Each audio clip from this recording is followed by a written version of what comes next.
আসসালামু আলাইকুম বন্ধুরা, welcome to my channel Afroza শখের রান্নাঘর। বন্ধুরা কেমন আছেন সবাই? আশা করছি সবাই ভালো আছেন এবং সুস্থ আছেন।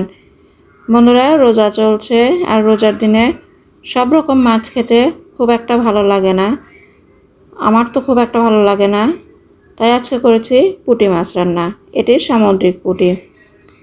তো চলুন বন্ধুরা, সামুদ্রিক পুঁটিটা আমি কিভাবে রান্না করেছি দেখে নেওয়া যাক। আর এই মাছের স্বাদটা কিন্তু একটু ভিন্ন রকম, আর খেতে বেশ ভালোই লাগে। তো চলে যাব এখন আমি রান্নার মূল পর্বে। আশা করি আপনারা সম্পূর্ণ ভিডিওটির সঙ্গে থাকবেন এবং আমার চ্যানেলটি যারা সাবস্ক্রাইব করেননি অবশ্যই তারা সাবস্ক্রাইব করে পাশে থাকবেন। চলে এলাম রান্নার মূল পর্বে। এখানে আমি সামান্য পরিমাণ তেল দিয়েছি, দিয়ে দিলাম একটু পেঁয়াজ, আদা এবং রসুন আমি এখানে 2-3 দানা নিয়েছি। আদাও আমি একটা চাকা পাতলা পাতলা করে কেটে নিয়েছি। নিয়ে এটা হালকা করে ভেজে দেন আমি এটাকে পেস্ট করে নেব। আমি এগুলোকে উঠিয়ে নিচ্ছি। এখন আবারও দিয়ে দিচ্ছি কিছুটা পেঁয়াজ কুচি। এখানে আমি আর কোনো বাটা মশলা ব্যবহার করব না। আমি যে আদা, রসুন এবং পেঁয়াজটা ভেজে উঠিয়ে নিয়েছি এটাই পেস্ট করে নিয়ে ব্যবহার করব। পেঁয়াজটা হালকা ব্রাউন কালার হয়ে এলে আমি যে ভেজে উঠিয়ে নিয়েছিলাম আদা, রসুন এবং পেঁয়াজ সেটা পেস্ট করে দিয়ে দিয়েছি।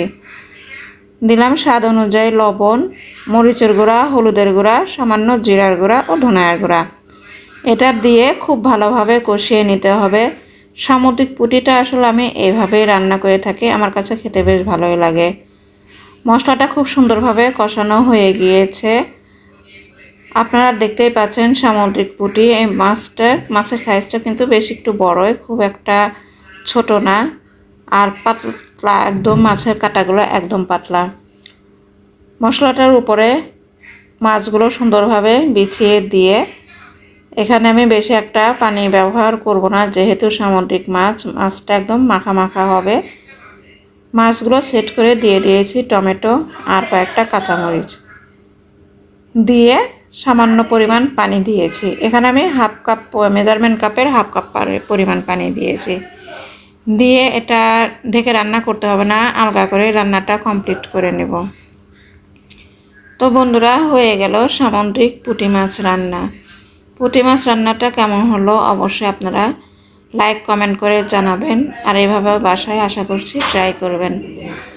বন্ধুরা আমার রান্নাটা যদি একটু ভালো লেগে থাকে তাহলে অবশ্যই লাইক কমেন্ট এবং শেয়ার করে দেবেন, আর পাশের বেল আইকনটিও বাজিয়ে দেবেন, যাতে করে আমার রান্নার প্রতিটি ভিডিও নোটিফিকেশনে আপনারা প্রথমে পেয়ে যান। আল্লাহ হাফেজ।